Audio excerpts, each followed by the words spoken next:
আসসালামু আলাইকুম। Dhaka holiday BD থেকে আমি মল্লিকা মৌ আবারও এসেছি নতুন আরেকটি ভিডিও নিয়ে আপনাদের সাথে। তো আজকের ভিডিওটা কিন্তু হচ্ছে আপনার মোস্ট ভ্যালুয়েবল কান্ট্রি এবং হচ্ছে আপনার টুরিস্টের জন্য কিন্তু খুব সুন্দর একটি কান্ট্রি, সেটা হচ্ছে আপনার কানাডা।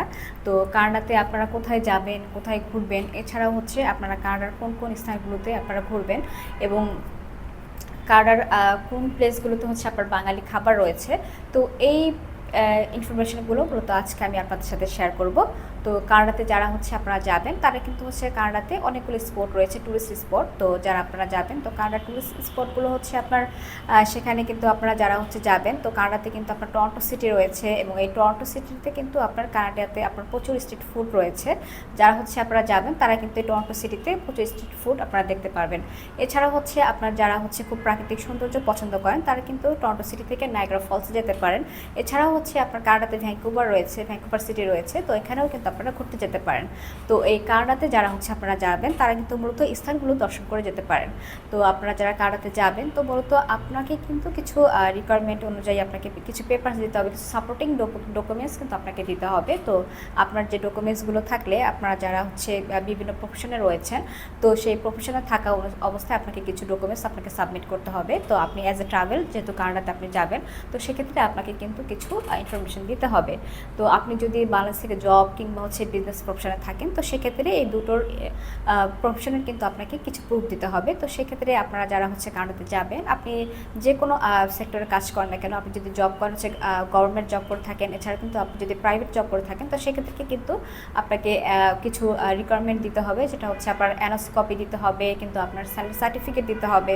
তো আপনার স্যালারি যদি হচ্ছে আপনার ব্যাংক অ্যাকাউন্টে ঢুকে তো সেক্ষেত্রে কিন্তু আপনাকে স্যালারি সার্টিফিকেটটা 6 মাসের দিতে হবে। এছাড়া হচ্ছে কিন্তু আপনাকে পে স্লিপ দিতে হবে লাস্ট 3 মাসের, এবং আপনাকে কিন্তু অবশ্যই ভিজিটিং কার্ড এবং আইডি কার্ড দেখাতে হবে। তো এই আইডি কার্ডের মাধ্যমে হচ্ছে প্রুফ হবে যে আপনি কোনো জবে আছেন। এছাড়াও আপনি যদি বিজনেস প্রফেশনে থেকে থাকেন আপনাকে কিন্তু আপনার বিজনেসের ট্রেড লাইসেন্স কপি দিতে হবে, কারণ এই ট্রেড লাইসেন্স কপিটার মাধ্যমে কিন্তু আপনার বিজনেসটা ডিপেন্ড করে। তো সেক্ষেত্রে আপনার বিজনেসের ট্রেড লাইসেন্স কপিটা অবশ্যই আপনাকে ইংরেজিতে নোটারাইজ করা থাকতে হবে। এছাড়াও কিন্তু আপনাকে আরও কিছু ফিনান্সিয়াল ডকুমেন্টস দিতে হবে, যেক্ষেত্রে আপনি যদি জবে থাকেন তো সেক্ষেত্রে আপনাকে কিন্তু ব্যাংক স্টেটমেন্ট দেখাতে হবে আপনার সেভিংস অ্যাকাউন্টের, এবং আপনাকে সেখানে 6 মাসের ট্রানজ্যাকশন দেখাতে হবে। তো আপনার যদি রেগুলার সেখানে ট্রানজ্যাকশন থাকে তো সেক্ষেত্রে কিন্তু আপনার ব্যাংক স্টেটমেন্টটা খুবই ভারী হবে। তো সেক্ষেত্রে আপনার ভিসাটা পেতে খুব ইজি হবে। এছাড়াও কিন্তু আপনি যদি বিজনেস প্রফেশনে থাকেন সেক্ষেত্রেও কিন্তু আপনাকে ব্যাংক স্টেটমেন্ট দেখাতে হবে লাস্ট 6 মান্থের, এবং অবশ্যই একটি ব্যাংক সলভেন্সি সার্টিফিকেট আপনাকে দিতে হবে। তো আপনার অ্যাকাউন্ট যে কোনো ব্যাংকে থাকতে পারে, লাইক আপনার মিউচুয়াল ট্রাস্ট ব্যাংকে, অগ্রণী ব্যাংক কিংবা হচ্ছে সোনালী ব্যাংকে, যে ব্যাংকে আপনার অ্যাকাউন্ট থাকুক না কেন সেখান থেকে কিন্তু আপনি আপনার ব্যাংক সলভেন্সি সার্টিফিকেটটা পেয়ে যাবেন। এছাড়াও কিন্তু আপনাকে কিছু গভর্নমেন্ট নথিপত্র দিতে হবে। সেক্ষেত্রে আপনার যে ট্যাক্স রিটার্ন কপি রয়েছে সেই ট্যাক্স রিটার্ন কপি আপনাকে দেখাতে হবে। তো ট্যাক্স রিটার্ন কপিটার সাথে একটি অ্যাকনোলেজমেন্ট পে স্লিপও কিন্তু আপনাকে দিতে হবে। তো যারা বিজনেস করছেন তাদেরকেও কিন্তু হচ্ছে আপনার এই ট্যাক্স রিটার্ন কপি দিতে হবে।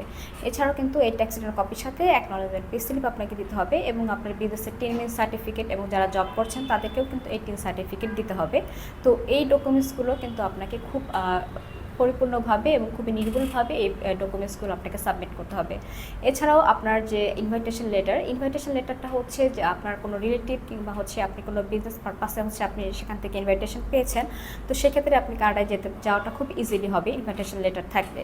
এছাড়াও আপনারা কিন্তু কানাডায় যারা যাবেন তারা বাংলাদেশ থেকে কিন্তু অনেকগুলো এয়ারলাইন্স রয়েছে, যেমন আপনার বিমান বাংলাদেশ এয়ারলাইন্স, আপনার ক্যাথে প্যাসিফিক, এছাড়াও কিন্তু কাতার এয়ারলাইন্স রয়েছে। তো আপনি যেখানে আপনার যে টাইম অনুযায়ী আপনি যেতে চাচ্ছেন তো সেই টাইম অনুযায়ী যদি আপনার কোনো এয়ারলাইন্স আপনার হয়ে যায় তো সেক্ষেত্রে আপনি কিন্তু প্রত্যেকটি এয়ারলাইন্স দিয়ে আপনি যেতে পারবেন। তো আপনার কানাডিয়ান ভিসাটা হচ্ছে প্রসেসিং হতে বাংলাদেশ থেকে হচ্ছে কিছুটা আপনার 1 থেকে 1.5 মাসের মতো আপনার সময় লেগে থাকে। তো যারা হচ্ছে আপনারা কানাডায় যাবেন তো তারা কিন্তু এই 1 থেকে 2 মাসের মধ্যে আপনার ফাইল প্রসেসিং হওয়ার পরে আপনারা যেতে পারবেন। তো ভিউয়ার্স, আমরা কিন্তু মূলত হচ্ছে আপনার ঢাকা হলিডে বিডি থেকে এয়ার টিকেটিং, হোটেল বুকিং, এছাড়াও কিন্তু আমরা বিভিন্ন কান্ট্রির ট্যুরিস্ট ভিসা, বিজনেস, মেডিকেল এবং কনফারেন্স ভিসা নিয়ে কাজ করে থাকি। তো যারা আমাদের কাছ থেকে এই সার্ভিসগুলো নিতে যাচ্ছেন তারা কিন্তু আমাদের ডেসক্রিপশনে থাকা নাম্বারে, অর্থাৎ আমাদের হটলাইন নাম্বারে যোগাযোগ করতে পারেন। এছাড়াও কিন্তু আমাদের অফিসে এসে আপনারা সরাসরি যোগাযোগ করতে পারেন। তো আপনাদেরকে নেক্সট এপিসোড দেখার জন্য আমন্ত্রণ রইল। ধন্যবাদ।